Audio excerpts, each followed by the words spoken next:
Okay, നമ്മൾ discuss ചെയ്യുന്നത് cultural heritage of Kerala എന്ന് പറയുന്ന ടോപ്പിക്ക് KS-ന്റെ സിലബസിൽ അതിനകത്ത് history and evolution of Malayalam language and literature എന്ന് പറയുന്ന ടോപ്പിക്കാണ്.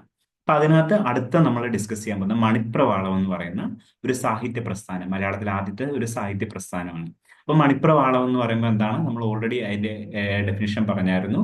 എന്താണ്, ലീലാതിലകത്തിലാണ്. അതായത് മണിപ്രവാളത്തിന്റെ ലക്ഷണ ഗ്രന്ഥം ലീലാതിലകമാണ്. ലീലാതിലകം എഴുതിയത് ആരാണെന്ന് നമുക്കറിയില്ല. അപ്പൊ ലീലാതിലകക്കാരൻ എന്നാണ് അദ്ദേഹത്തെ പറയുന്നത്. അദ്ദേഹം ലീലാതിലകത്തിൽ പറയുന്ന എങ്ങനെയാണ് മണിപ്രവാളത്തിന്റെ ലക്ഷണം പറയുന്നത്, അതായത് ഭാഷ സംസ്കൃത യോഗോ മണിപ്രവാളം എന്നാണ്. ഭാഷയുടെയും സംസ്കൃതത്തിന്റെ യോഗമാണ് അവിടെ മണിപ്രവാളം എന്ന് പറയുന്നത്. പക്ഷെ ഭാഷയ്ക്കായിരിക്കണം ഇമ്പോർട്ടൻസ് സംസ്കൃതത്തെ അപേക്ഷിച്ച് എന്ന് പറയുന്നുണ്ട്. അപ്പൊ ഭാഷ എന്ന് പറഞ്ഞാൽ അവിടെ ഉദ്ദേശിക്കുന്നത് ത്രൈവർണികരുടെ ഭാഷയായിരിക്കണം എന്നും അദ്ദേഹം പറയുന്നുണ്ട്. ഓക്കെ, അതുപോലെ തന്നെ സംസ്കൃതം പറഞ്ഞാൽ സംസ്കൃത വിഭക്തികളോട് കൂടിയ സംസ്കൃതമായിരിക്കണം എന്നും പറയുന്നുണ്ട്. ഇനി മണിപ്രവാള കാവ്യങ്ങൾ, അതായത് മണിപ്രവാളത്തെ പ്രാചീന മണിപ്രവാളം എന്നും പിൽക്കാല മണിപ്രവാളം എന്നും കാലഘട്ടം അനുസരിച്ച് തിരിച്ചിട്ടുണ്ട്. പ്രാചീന മണിപ്രവാളം കൃതികൾ എന്ന് പറഞ്ഞാൽ എന്താണ്, അതായത് അന്നത്തെ കേരള സാഹചര്യം, കേരളത്തിലെ ഒരു കാലഘട്ടവുമായിട്ട് അന്നത്തെ സമൂഹവുമായിട്ട് ബന്ധപ്പെട്ട് നിന്നാണ്. അതായത് അന്നത്തെ ദേവദാസി സമ്പ്രദായവുമായി ബന്ധപ്പെട്ടായിരുന്നു പ്രാചീന മണിപ്രവാള കൃതികൾ നിലവിൽ വന്നത്. അതിനെ പിന്നെ ചൂഷണത്തിന് വിധേയമായതിനു ശേഷം വന്നിരിക്കുന്ന ഒരു കാലഘട്ടം, അതിനെ അടയാളപ്പെടുത്തുന്നതായിരുന്നു പ്രാചീന മണിപ്രവാള കൃതികൾ. പിൽക്കാല മണിപ്രവാള കൃതികളിലേക്ക് വരുമ്പോൾ എന്താണ്, പുരാണ കഥകൾക്കാണ് കൂടുതൽ പ്രാധാന്യം കൊടുത്തിരുന്നത്. അപ്പൊ നമുക്ക് നോക്കാം, മണിപ്രവാള കാവ്യങ്ങളുടെ ആരംഭം തോലൻ എന്ന കവിയുമായിട്ടാണ് ബന്ധപ്പെട്ടിരിക്കുന്നത്. നോട്ട് ചെയ്യുക, തോലൻ എന്ന കവിയുമായിട്ടാണ് ബന്ധപ്പെട്ടിരിക്കുന്നത്. അതുപോലെ കൂത്തും കൂടിയാട്ടവും ചില പരിഷ്കാരങ്ങളോടെ രംഗത്തെത്തിയപ്പോൾ വിദൂഷകൻ പ്രതിശ്ലോകങ്ങൾ ചെല്ലുന്ന മണിപ്രവാളത്തിലാകുകയുണ്ടായി. ഇതിന്റെ ഉത്തരവാദിത്വവും തോലനിലാണ് ആരോപിച്ചിരിക്കുന്നത്. അപ്പം ആദ്യകാല കൃതികൾ അല്ലെങ്കിൽ പ്രാചീന മണിപ്രവാള കൃതികൾക്കകത്ത് ഉൾപ്പെടുന്നതാണ് വൈശിക തന്ത്രം എന്ന പ്രാചീന മണിപ്രവാള രചന. അതുപോലെ തന്നെ അച്ചി ചരിതങ്ങൾ എന്ന ഉണ്ണിയാടി ചരിതം. ആദ്യം വരുന്ന കൃതി ഉണ്ണിയച്ചി ചരിതമാണ്. ഉണ്ണിയച്ചി ചരിതം, ഉണ്ണിയാടി ചരിതം, പിന്നെ ഉണ്ണിച്ചിരുദേവി ചരിതം, അങ്ങനെ മൂന്നെണ്ണമാണ്. ഓക്കെ, പിന്നെ മണിപ്രവാള ലഘുകാവ്യങ്ങളായ ചെറിയച്ചി, ഇട്ടിയച്ചി, ഇളയച്ചി, ഉത്തരചന്ദ്രിക, മേദിനി വെണ്ണിലാവ്, ഇതെല്ലാം മണിപ്രവാള ലഘുകാവ്യങ്ങളാണ്, തീരെ ചെറിയ കാവ്യങ്ങളാണ്. ഓക്കെ, അവയും പിന്നെ അതുപോലെ തന്നെ സന്ദേശ കാവ്യങ്ങളായ ഉണ്ണുനീലി സന്ദേശം, കോക സന്ദേശം എന്നിവയും അടങ്ങുന്ന മണിപ്രവാള സാഹിത്യം എന്താണ്, ചന്ദ്രോത്സവം എന്ന് പറയുന്ന കൃതിയുടെ കാലഘട്ടം വരെ കാണാനായിട്ട് സാധിക്കും. അപ്പം ഇതെല്ലാം പ്രാചീന മണിപ്രവാള കൃതികളാണ്. അപ്പം ഇതിന്റെ പ്രത്യേകത എന്താണ്, ലീലാതിലക വ്യവസ്ഥകൾ ആ, പൂർണ്ണമായും ആ, പാലിക്കുന്ന കൃതികളാണ് എന്തെന്ന് പറഞ്ഞാൽ ഈ പറയുന്ന പ്രാചീന മണിപ്രവാള കൃതികൾ. ഇപ്പം നമ്മള് ചന്ദ്രോത്സവം എന്ന് പറയുന്ന പ്രാചീന മണിപ്രവാള കൃതികളിൽ അവസാന കൃതിയായിട്ട് കാണാവുന്നതാണ്. ഓക്കെ, അതിൻ്റെത് ക്രിസ്തു വർഷം 1500-നടുത്താണ് ഈ കൃതിയുടെ രചനാകാലവും നമ്മൾ ഊഹിക്കുന്നു. അതുപോലെ തന്നെ കാവ്യത്തിന്റെ പൊതു സ്വഭാവത്തിൽ നിന്ന് കവി ഒരു നമ്പൂതിരിയാണെന്ന് മാത്രം അനുമാനിക്കാം, അത്രയേ ഉള്ളൂ. ഓക്കെ, അതുപോലെ തന്നെ അതിനകത്ത് അരിയല്ലൂർ ഭഗവതിയെ ഗ്രന്ഥത്തിന്റെ തുടക്കത്തിൽ വാഴ്ത്തുന്നുണ്ട്. അതുകൊണ്ട് തന്നെ ചന്ദ്രോത്സവം എഴുതിയ ആൾക്ക് ആ സ്ഥലവുമായിട്ട് ബന്ധം ഉണ്ടായിരുന്നതായിട്ട് കാണാനായിട്ട് എന്ന് നമുക്ക് മനസ്സിലാക്കാണ്ട് സാധിക്കും. ഓക്കെ, ഓക്കെ, അപ്പൊ നമുക്ക് നോക്കാം ഇതിനകത്ത് ഏതൊക്കെയാണ് കൃതികൾ പറഞ്ഞിരിക്കുന്നത്. അതായത് കണ്ടെടുക്കപ്പെട്ട പ്രാചീന മണിപ്രവാള രചനയിൽ ഏറ്റവും ആദ്യ മണിപ്രവാള കൃതി എന്ന് പറയുന്നത് എന്താണ്, വൈശിക തന്ത്രം എന്ന പ്രാചീന മണിപ്രവാള രചനയാണ്. അതായത് അനങ്കസേന എന്ന യുവതിക്ക് വൃദ്ധയായ മാതാവ് വേശ്യാവൃത്തി ഉപദേശിക്കുന്ന രീതിയിലാണ് ഇതിന്റെ കാവ്യരചന എന്ന് പറയുന്നത്. ഓക്കെ, അതിനകത്ത് പ്രധാനപ്പെട്ട ഒരു കാര്യമാണ് പറയുന്നത്, എന്താണ്, താരുണ്യമാ വസുസുതേ തരുണീ ജനാനാം മാരാസ്ത്രമേ മഴനിലാവത് നിത്യമല്ല, അന്ന് ആർജിതേന മുതൽ കൊണ്ട് കടക്ക വേണ്ടും വാർദ്ധക്യം എന്നതൊരു വൻകടലുണ്ട് മുന്നിൽ എന്ന് പറയുന്നുണ്ട്. അതായത് താരുണ്യം കൃത്യമായിട്ട് പ്രയോജനപ്പെടുത്തി ഭാവി ജീവിതം സുരക്ഷിതമാക്കേണ്ടതാണ് എന്ന് അതിനകത്ത് ഉപദേശിക്കുന്നുണ്ട്. അത് വാർദ്ധക്യം എന്ന ഒരു വൻ കടൽ മുന്നിലുണ്ട്.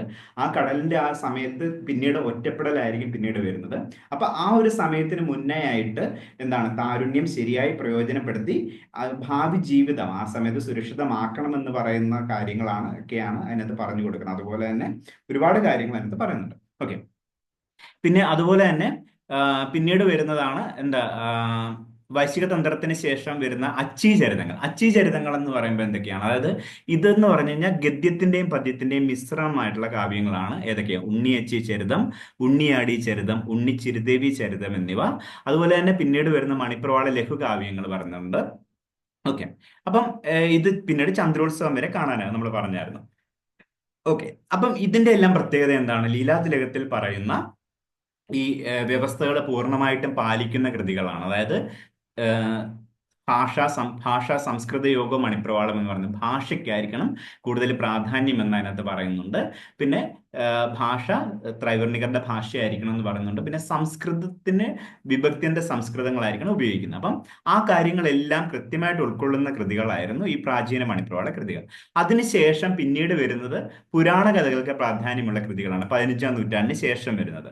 അവിടെ വരുന്നതാണ് രാമായണം, ചമ്പു, രാജരത്നാവലിയം. അവയിലെ ഭാഷയൊക്കെ കാലഘട്ട കൃതികളിൽ നിന്ന് ഏറെ മാറും. കാരണം സംസ്കൃതത്തിന്റെ അതിപ്രസരം പിന്നീട് നമുക്ക് അതിനകത്തൊക്കെ കാണാനായിട്ട് സാധിക്കുന്നു. ഓക്കെ. അപ്പൊ നമുക്ക് ചമ്പുവിലേക്ക് വരുവാണെങ്കിൽ നമ്മൾ പറഞ്ഞായിരുന്നു ഉണ്ണിയച്ചി ചരിതം, ഉണ്ണിയാടി ചരിതം, ഉണ്ണിച്ചിരുദേവി ചരിതം. ഇത് മൂന്നും എവിടെയാണ്? ചമ്പു എന്ന് പറയുന്ന വിഭാഗത്തിലാണ് പെടുന്നത്. എന്താണ് ചമ്പു? അതായത് ഗദ്യവും പദ്യവും ഇടകലർന്ന കാവ്യത്തിനാണ് എന്തെന്ന് പറയുന്നത്? ചമ്പു എന്ന് പറയുന്നത്. ഗദ്യത്തിന്റെയും പദ്യത്തിന്റെയും ഇടകലർന്ന രൂപമാണ് ചമ്പു. അങ്ങനെയുള്ള കൃതികളാണ്. ഓക്കെ. അതിനകത്ത് വൃത്യവ്യവസ്ഥയില്ലാത്ത പദങ്ങളുടെ കൂട്ടമാണ് ഗദ്യം എന്ന് പറയുന്നത്. പിന്നെ വസന്ത തിലകം തുടക്കത്തിലുള്ള, എന്താ വസന്ത തിലകം എന്ന് പറയുന്ന സംസ്കൃത വൃത്തമുണ്ട്. ആ വൃത്തം ആദിയായ സംസ്കൃത വൃത്തങ്ങളിൽ എഴുതപ്പെട്ട ശ്ലോകമാണ് ഏതെന്ന് പറഞ്ഞാൽ പദ്യങ്ങൾ എന്ന് പറയുന്നത്. ഓക്കെ. അപ്പൊ നമ്മൾ ആദ്യം ചമ്പുക്കൾക്ക്, അത് സംസ്കൃത ചമ്പുക്കൾ ആദ്യം ഡിസ്കസ് ചെയ്യാം. കാരണം ഇതിനകത്ത് കഴിഞ്ഞ പ്രാവശ്യം ഒരു ചോദ്യം ഇതിനകത്ത് വന്നിരുന്നു. കൃതികൾ വെച്ചിട്ടാണ് ചോദ്യം കഴിഞ്ഞ പ്രാവശ്യം വന്നിരിക്കുന്നത്. അപ്പൊ കൃതികളും എഴുതിയിരിക്കുന്നത് ആരാന്ന് ഒന്ന് നോട്ട് ചെയ്തിരിക്കണം. അതിനപ്പുറത്തേക്കുള്ള കാര്യങ്ങളൊക്കെ ജസ്റ്റ് എന്താണെന്നൊന്ന് മനസ്സിലാക്കി വേണം. കാരണം അഥവാ ഒരു സ്റ്റേറ്റ്മെന്റ് ക്വസ്റ്റ്യൻ എവിടെന്നെങ്കിലും ചോദിച്ചു കഴിഞ്ഞ് കഴിഞ്ഞാൽ നിങ്ങൾക്ക് പെട്ടെന്ന് അത് എത്തപ്പെടാണ്ട് സാധിക്കണം. ആ സ്റ്റേറ്റ്മെന്റ് ഇങ്ങനെയാണ്, ശരിയായിരിക്കുമോ തെറ്റായിരിക്കുമോ എന്ന് അറിയാനായിട്ട് നമുക്ക് എന്താണ് ഇതിനകത്ത് കുറച്ച് കാര്യങ്ങളൊക്കെ അറിയാമെങ്കിൽ നമുക്ക് പെട്ടെന്ന് സ്റ്റേറ്റ്മെന്റ് ശരിയാണോ തെറ്റാണെന്ന് അറിയാനായിട്ട് സാധിക്കും. അതുകൊണ്ടാണ്. പക്ഷെ കഴിഞ്ഞ പ്രാവശ്യം കുറച്ച് ഫാക്ച്വൽ ആയിട്ടുള്ള ക്വസ്റ്റൻ ആയിരുന്നു. ഈ പറയുന്ന സാഹിത്യത്തിൽ നിന്ന് കൃതികൾ ചോദിച്ച് അങ്ങനെയുള്ള രീതിയിലുള്ള ഫാക്ച്വൽ ക്വസ്റ്റ്യൻ മാത്രമേ കഴിഞ്ഞ പ്രാവശ്യം ചോദിച്ചിട്ടുള്ളൂ. ഓക്കെ. അപ്പൊ നമുക്ക് നോക്കാം സംസ്കൃത ചമ്പുക്കൾ എന്താണ്. വടക്കൻകൂറിന്റെ അഭിപ്രായത്തിൽ, വടക്കൻകൂർ രാജരാജവർമ്മ പറയുന്നത്, അദ്ദേഹത്തിന്റെ അഭിപ്രായത്തിൽ ഭോജൻ എഴുതിയ രാമായണ ചമ്പുവാണ് ആദ്യ സംസ്കൃത ചമ്പു എന്ന് പറഞ്ഞത്. ചമ്പു എന്ന് പറഞ്ഞാൽ ഗദ്യത്തിന്റെയും പദ്യത്തിന്റെയും മിശ്രണമാണ്. ഓക്കെ. പിന്നെ പറഞ്ഞ ഉള്ളൂരിന്റെ അഭിപ്രായത്തിൽ ത്രിവിക്രമ ഭട്ടന്റെ നളച്ചമ്പുവാണ് ആദ്യ സംസ്കൃത ചമ്പു. അപ്പൊ നോട്ട് ചെയ്യണം, ത്രിവിക്രമ ഭട്ടൻ എഴുതിയതാണ് നളച്ചമ്പു, ഭോജൻ എഴുതിയതാണ് രാമായണ ചമ്പു. അതുപോലെ കേരളത്തിലുണ്ടായ ആദ്യത്തെ സംസ്കൃത ചമ്പു ഏതാണെന്ന് ചോദിച്ചു കഴിഞ്ഞാൽ ഏതാണ്? ദിവാകര കവിയുടെ അമോഘരാഘവൻ ചമ്പുവാണ്. ദിവാകര കവിയുടെ അമോഘരാഘവൻ ചമ്പുവാണ് എന്തെന്ന് പറയുന്നത് കേരളത്തിലുണ്ടായ ആദ്യത്തെ സംസ്കൃത ചമ്പു എന്ന് പറയുന്നത്.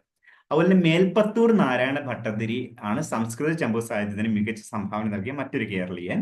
അതുപോലെ തന്നെ രാമപാണിവാദന്റെ ഭാഗവതം ചമ്പു, അശ്വതി തിരുനാളിന്റെ സന്താന ഗോപാലൻ, കേരളവർമ്മയുടെ ഹംസവധം, കൊടുങ്ങല്ലൂർ കുഞ്ഞിക്കുട്ടൻ തമ്പുരാന്റെ ബാണയുദ്ധം, ഇവയെല്ലാം കേരളത്തിലുണ്ടായ സംസ്കൃത ചമ്പുക്കളാണ്. ഇനി സംസ്കൃത ചമ്പുക്കൾ കഴിഞ്ഞ അടുത്ത ഭാഷാ ചമ്പുക്കളിലേക്ക് പോകാം. ഭാഷാ ചമ്പുക്കൾ എന്ന് പറയുമ്പോൾ ഭാഷയ്ക്കാണ് പ്രാധാന്യം, സംസ്കൃതത്തിനല്ല. അപ്പം സംസ്കൃത സാഹിത്യത്തിൽ നിന്ന് മലയാളം കടം കൊണ്ട കാവ്യ ശാഖയാണ് എന്തെന്ന് പറയുന്നത് ഈ ചമ്പു എന്ന് പറയുന്നത്. നമ്മൾ ഓൾറെഡി പറഞ്ഞായിരുന്നു സംസ്കൃത ചമ്പുക്കളും, അതായത് കേരളത്തിലുണ്ടായ സംസ്കൃത ചമ്പുക്കളാണ് ഇത് പറയുന്നത്. അതിനുശേഷം കേരളത്തിലുണ്ടായ ഭാഷാ ചമ്പുക്കൾ നമുക്ക് നോക്കാം. സംസ്കൃത സാഹിത്യത്തിന് മലയാളം കടം കൊണ്ട കാവ്യഭാഷയാണ് ചമ്പുക്കൾ. നമ്മൾ ഓൾറെഡി പറഞ്ഞായിരുന്നു. ഭാഷാ ചമ്പുക്കളെ മൂന്നായി തരംതിരിച്ചിരുന്നു. പ്രാചീന മണിപ്രവാള ചമ്പുക്കൾ, മധ്യകാല ചമ്പുക്കൾ, ആധുനിക ചമ്പുക്കൾ എന്നിങ്ങനെ മൂന്നായിട്ട് തിരിച്ചിട്ടുണ്ട്. അത് കാലഘട്ടം അനുസരിച്ചാണ് മൂന്നായിട്ട് തിരിച്ചിരിക്കുന്നത്. അതായത് എഴുതിയിരിക്കുന്ന കണ്ടന്റ് അനുസരിച്ച് പ്രാചീനമെന്നും പിൽക്കാലമെന്നും രണ്ടായിട്ട് തിരിച്ചിട്ടുള്ളത് നമ്മൾ പറഞ്ഞായിരുന്നു. ഓക്കെ. അതുപോലെ തന്നെ പിന്നെ എന്താണ്, പിന്നെ ആ കാലഘട്ടം അനുസരിച്ച് മൂന്നായിട്ടാണ് തിരിച്ചിരിക്കുന്നത്. പ്രാചീനം, മധ്യകാലം, ആധുനികം എന്നിങ്ങനെയാണ് തിരിച്ചിരിക്കുന്നത്. ഓക്കെ. അപ്പം 14-ാം ശതകം വരെയുള്ള ചമ്പുക്കളെ പ്രാചീന ചമ്പുക്കളെന്നും 14-ാം ശതകം മുതൽ 20-ാം ശതകം വരെയുള്ളവയെ മധ്യകാല ചമ്പുക്കളെന്നും 20-ാം ശതകത്തിലുണ്ടായവയെ ആധുനിക ചമ്പുക്കളെന്നും പറയാം. ഓക്കെ. നമ്മൾ പറഞ്ഞായിരുന്നു ഉള്ളടക്കത്തിന്റെ അടിസ്ഥാനത്തിൽ എന്താണ് പ്രാചീന ചമ്പുക്കൾ, പിൽക്കാല ചമ്പുക്കൾ എന്നിങ്ങനെയാണ് തിരിക്കുന്നത്. പിൽക്കാല ചമ്പുക്കൾ എന്തായിരിക്കും? പുരാണ കഥകൾക്കാണ് പ്രാധാന്യം നൽകിയത്. പ്രാചീന ചമ്പുക്കൾ അന്നത്തെ ജീവിത സാഹചര്യങ്ങൾക്കാണ് കൂടുതൽ പ്രാധാന്യം നൽകിയത്. ഓക്കെ. പിൽക്കാല ചമ്പുക്കൾ സംസ്കൃതത്തിലേതുപോലെ പുരാണ ഇതിഹാസങ്ങളിൽ നിന്നാണ് കഥകൾ സ്വീകരിക്കുന്നത്. പക്ഷെ പ്രാചീന ചമ്പുക്കൾ എന്താണ്, ചുറ്റുപാടുമുള്ള സാമൂഹ്യ ജീവിതത്തിൽ നിന്നാണ് ഇതിവൃത്തം മെനഞ്ഞെടുക്കുന്നത്. അതുപോലെ താളവും സംഗീതാത്മകതയുമുള്ള എല്ലാ ഭാഷാവൃത്തങ്ങളും പ്രാചീന ചമ്പുകാരന്മാർ ഉപയോഗിക്കുമ്പോൾ പിൽക്കാല ചമ്പുകാരന്മാർ എന്താണ്, തരംഗിണി വൃത്തത്തോട് മാത്രമേ മമത കാണിക്കുന്നുള്ളൂ. ഓക്കെ. ഇനിയും പ്രാചീന ചമ്പുക്കൾ നമുക്ക് നോക്കാം. അതായത് പ്രാചീന കേരളത്തിലുണ്ടായ ആദ്യ ചമ്പുക്കൾ. ഓക്കെ. ഭാഷാ ചമ്പുക്കളാണ് ഇപ്പോൾ പറയുന്നത്. സംസ്കൃത ചമ്പുക്കൾ കഴിഞ്ഞ് ഭാഷാ ചമ്പുക്കൾ. ഭാഷാ ചമ്പുക്കൾക്കകത്ത് പ്രാചീന ചമ്പുക്കൾ എന്ന് പറയുമ്പോൾ എന്താണ്, അതിനകത്ത് വരുന്നതാണ് കേരളത്തിലുണ്ടായ ആദ്യ ചമ്പു കാവ്യം എന്ന് പറയുന്നത് ഉണ്ണിയച്ചി ചരിതമാണ്. ഉണ്ണിയച്ചി ചരിതമാണ് കേരളത്തിലെ ആദ്യ ചമ്പു കാവ്യം. അത് മലയാളത്തിലുണ്ടായ ആദ്യ ചമ്പു കാവ്യം. ഓക്കെ. കേരളത്തിൽ മുമ്പ് സംസ്കൃതത്തിലുള്ള ചമ്പുക്കൾ ഉണ്ടായിരുന്നു, നമ്മൾ പറഞ്ഞായിരുന്നു. അതിനുശേഷം മലയാളത്തിലുണ്ടായ ആദ്യ ചമ്പു കാവ്യം എന്ന് പറയുന്നത് എന്താണ്, ഉണ്ണിയച്ചി ചരിതമാണ്. ഓക്കെ. അതിന്റെ 13-ാം ശതകമാണ് രചനാകാലമെന്ന് വിശ്വസിക്കുന്നു. അത് ആ ഒരു കാലഘട്ടത്തിലെ അതിനകത്ത് പറയുന്ന കാര്യങ്ങളൊക്കെ വെച്ചിട്ടാണ് നമ്മൾ അനുമാനിക്കുന്നത്. ഇങ്ങനെ എന്താണ്, ഇന്ന കാലഘട്ടത്തിലാണ് ഈ കൃതി എന്നൊക്കെ നമ്മൾ ആലോചിച്ച് കണ്ടെത്തുന്നത്. ഓക്കെ. ഓക്കെ.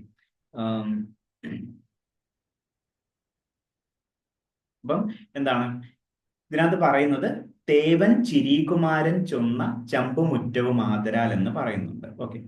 അപ്പം തേവൻ ചിരീകുമാരൻ ചൊന്ന ചമ്പുമുറ്റവും ആദരാൽ എന്ന് പറഞ്ഞാൽ ദേവൻ ശ്രീകുമാരൻ ചൊന്ന പറഞ്ഞ ചമ്പു എന്നുള്ള രീതിയിലാണ്. അങ്ങനെ അതിനാദ്യം നമുക്ക് പറയാം ദേവൻ ശ്രീകുമാരൻ എന്നാണ് കവി എന്ന് നമുക്ക് അനുമാനിക്കാനായിട്ട് സാധിക്കും. ഓക്കെ. ഇപ്പൊ 13-ാം ശതകം എന്ന് പറയുന്ന കാലഘട്ടം എന്ന് വിശ്വസിക്കുന്നത്, ഇപ്പം ഹൊയ്സാല രാജ്യത്തെ കുറിച്ചൊക്കെ അതിനകത്ത് പറയുന്നുണ്ട്.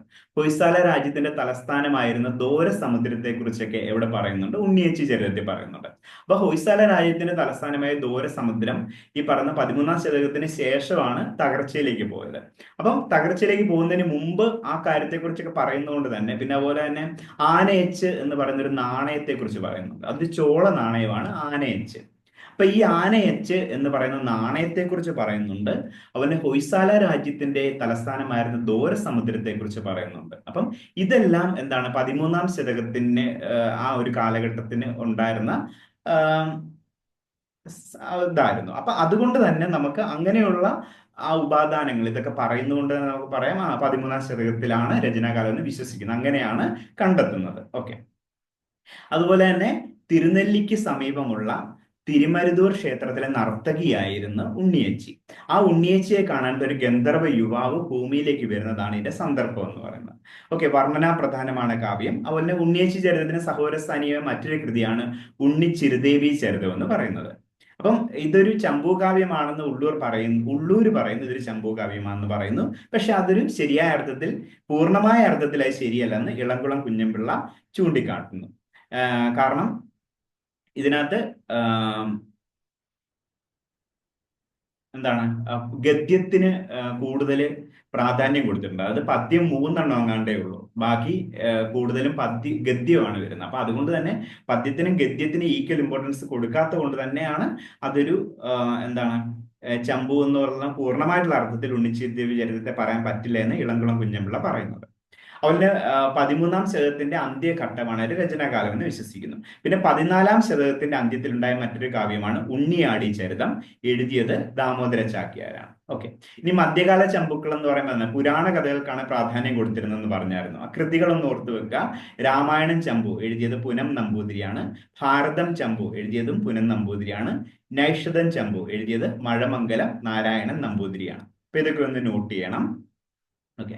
അടുത്ത ഇനി സന്ദേശകാവ്യങ്ങളാണ്. സന്ദേശകാവ്യങ്ങൾ എന്ന് പറയുമ്പോൾ എന്താണ്, അതായത് സംസ്കൃതത്തിലും മറ്റ് ഇന്ത്യൻ ഭാഷയിലും ഉണ്ടായ സന്ദേശകാവ്യങ്ങൾക്കെല്ലാം മാതൃകയായ എന്താണ്, ആദ്യം കാളിദാസനായിരുന്നു സന്ദേശകാവ്യങ്ങൾ ആദ്യം എഴുതിയത്. അപ്പൊ കാളിദാസന്റെ മേഘ സന്ദേശമാണ് പിന്നീടുള്ള സന്ദേശകാവ്യങ്ങൾക്കെല്ലാം മാതൃകയായിട്ട് വന്നത്.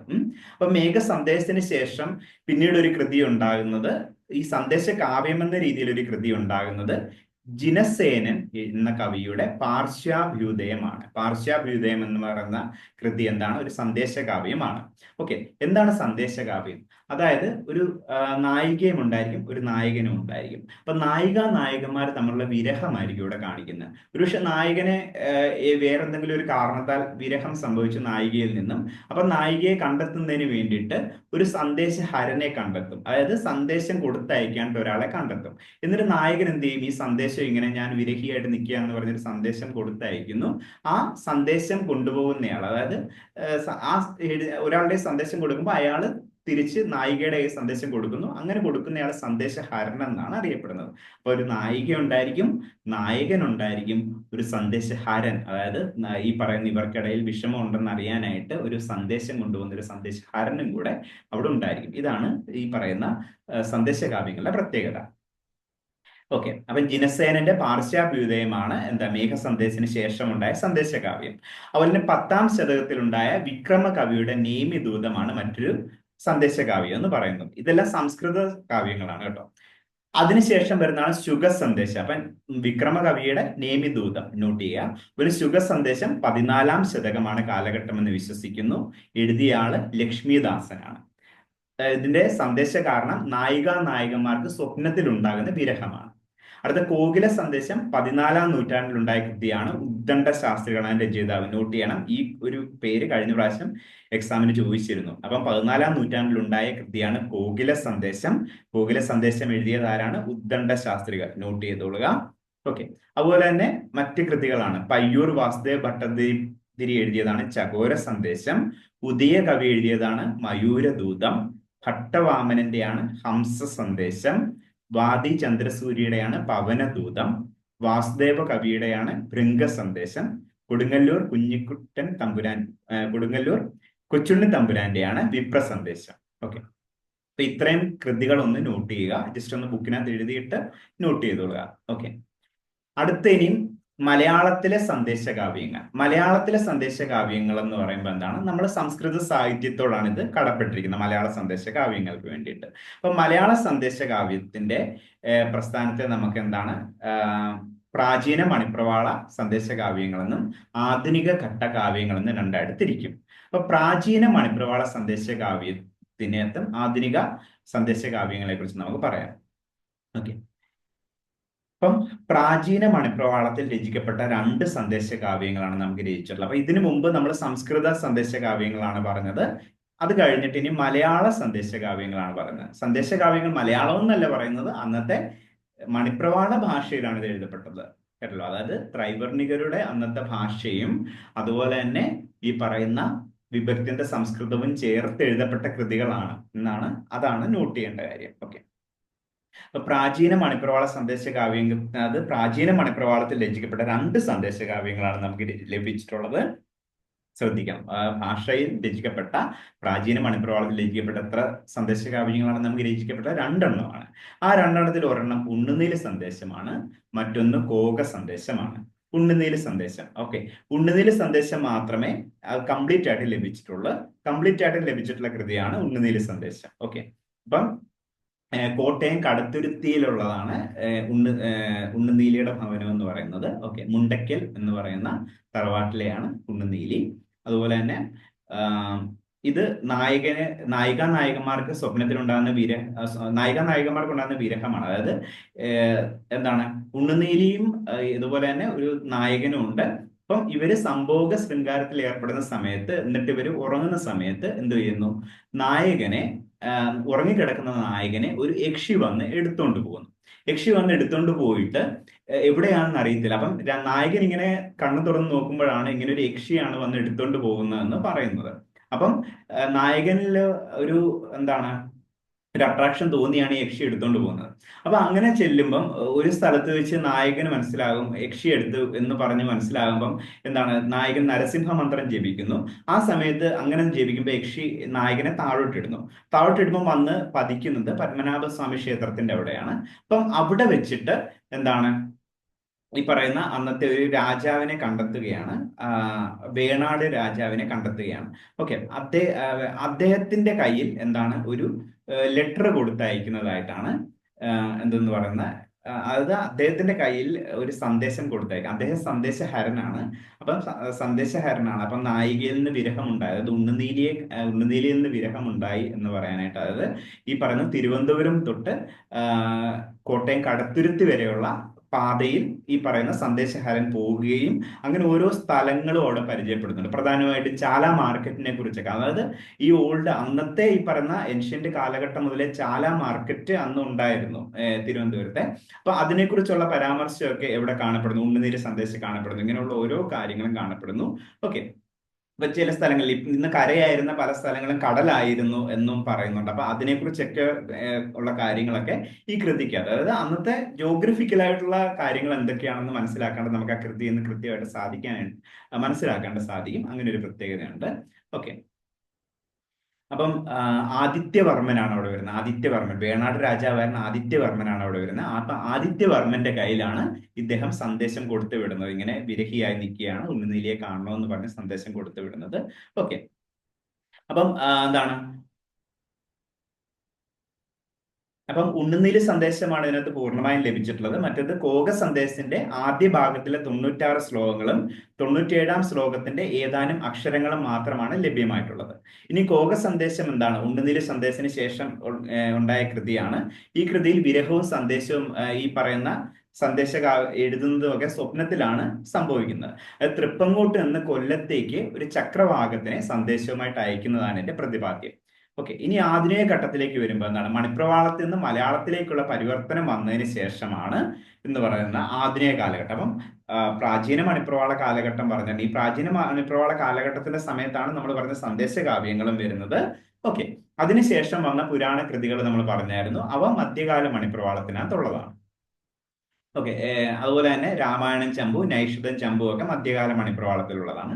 പിന്നെ വരുന്നതാണ് ആധുനിക ഘട്ടം. ആധുനിക ഘട്ടം എന്ന് പറയുമ്പോൾ മണിപ്രവാളത്തിൽ നിന്ന് മലയാളത്തിലേക്കുള്ള പരിവർത്തനം സംഭവിച്ചതിന് ശേഷം വന്നതാണ് എന്തെന്ന് വെച്ചാൽ ആധുനിക ഘട്ടം. അപ്പൊ മണിപ്രവാളത്തിൽ നിന്ന് മലയാളത്തിലേക്കുള്ള പരിവർത്തനം കാവ്യ മേഖലയിൽ കൈവന്നതിന് ശേഷം വന്നതാണ് ഈ പറയുന്ന ആധുനിക കാലഘട്ടം. അത് 19-ാം നൂറ്റാണ്ടിന്റെ അന്ത്യപാദത്തിലാണ് ഇത് വരുന്നത്. അതിനകത്തെ കൃതികൾ നോക്കാം. അപ്പാട്ടം വീട്ടിൽ രാമൻ എഴുത്തച്ഛന്റെ ഭൃംഗ സന്ദേശം, കേരളവർമ്മ വലിയകോയി തമ്പുരാൻ എഴുതിയ മയൂര സന്ദേശം, കൊടുങ്ങല്ലൂർ കുഞ്ഞിക്കുട്ടൻ തമ്പുരാൻ എഴുതിയ ഹംസ സന്ദേശം, കൊട്ടാരത്തിൽ ശങ്കുണ്ണിയുടെ കബോധ സന്ദേശം എന്നിവയാണ്. അപ്പം ഇതെല്ലാം നോട്ട് ചെയ്യണം, ഈ കൃതികൾ നോട്ട് ചെയ്യണം. കാരണം കൃതികളാണ് കഴിഞ്ഞ പ്രാവശ്യം ചോദിച്ചത്. അതുകൊണ്ട് തന്നെ കൃതികൾ എന്തായാലും നോട്ട് ചെയ്തിരിക്കണം. ആരാണ് എഴുതിയിരിക്കുന്നത്, അതുപോലെ തന്നെ ഏത് കൃതിയാണെന്നുള്ളത് അത്യാവശ്യം എവിടെ നിന്ന് കണ്ടന്റ് കിട്ടുന്നു അതെല്ലാം ഒന്ന് സെർച്ച് ചെയ്ത് വെച്ചാണ്. കാരണം അതിന്ന് എവിടെ നിന്ന് ക്വസ്റ്റ്യൻ ചോദിക്കാൻ സാധ്യതയുണ്ട്. പിന്നെ നമുക്ക് ലിമിറ്റഡ് ടൈമേ ഉള്ളൂ. എല്ലാ കാര്യങ്ങളും ഒന്നും പഠിച്ചിട്ട് പോകാൻ പറ്റത്തില്ല. സാഹിത്യം വാസ്റ്റ് ഏരിയയുമാണ്. അപ്പൊ അതുകൊണ്ട് തന്നെ പ്രധാനപ്പെട്ട കുറെ കാര്യങ്ങളെങ്കിലും അറ്റ്ലീസ്റ്റ് നിങ്ങൾ നോക്കിയിട്ട് പോവുക. അത് ഇമ്പോർട്ടന്റ് ആണ്. ഇപ്പം നമ്മൾ ഇത്രേ പഠിക്കാവുള്ളൂ എന്ന് പറയത്തില്ല. കാരണം സാഹിത്യം കടൽ പോലെ കിടക്കുവാണ്. അപ്പം അതിനകത്ത് നിന്ന് എന്ത് വേണമെങ്കിലും ചോദിക്കാം. പക്ഷെ നമ്മൾ ഇത്രയെങ്കിലും ഒന്ന് നോക്കിയിരിക്കണം, അത്രേ ഉള്ളൂ. ഓക്കെ. അതുപോലെ സന്ദേശകാവ്യ പ്രസ്ഥാനത്തിന്റെ സവിശേഷതകൾ എന്താണ്? ഏകാംഗ അഭിനയം. കാരണം എന്താണ്, ഈ വിരഹിയായ നായിക മാത്രമേ അതിനകത്ത് വരുന്നുള്ളൂ. നായിക ഓൾറെഡി അവിടെ ഉണ്ടെന്ന് പറയുന്നുള്ളൂ. മനസ്സിലായില്ല, നായികയെ ഒന്നും രംഗത്ത് കാണിക്കുന്നില്ല. പിന്നെ ആ നായകൻ മാത്രമേ അഭിനയിക്കുന്നുള്ളൂ, നായകൻ മാത്രമേ സംസാരിക്കുന്നുള്ളൂ എനിക്ക് വിരഹം സംഭവിച്ചു എന്നുള്ളത്. ഒരൊറ്റ രംഗമേ ഉള്ളൂ. എന്താണ്? വിരഹത്തിന്റെ രംഗമാണ് അതിനകത്ത് വരുന്നത്. ഓക്കെ. അപ്പം ഇതിനകത്ത് വരുന്ന ശൃംഗാരം എന്ന് പറഞ്ഞാൽ വിപ്രലംബ ശൃംഗാരമാണ് അതിനകത്ത് വരുന്നത്. വിപ്രലംബ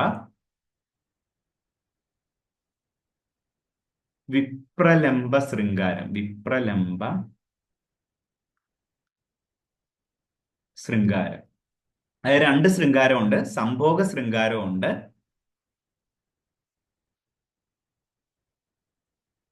വിപ്രലംഘ ശൃംഗാരമുണ്ട്. എന്താ സംഭോഗ ശൃംഗാരം? അതായത് നായികന്മാർ ഒരുമിച്ച് വരുമ്പോൾ ഉണ്ടാകുന്ന ശൃംഗാരമാണ് സംഭോഗ ശൃംഗാരം.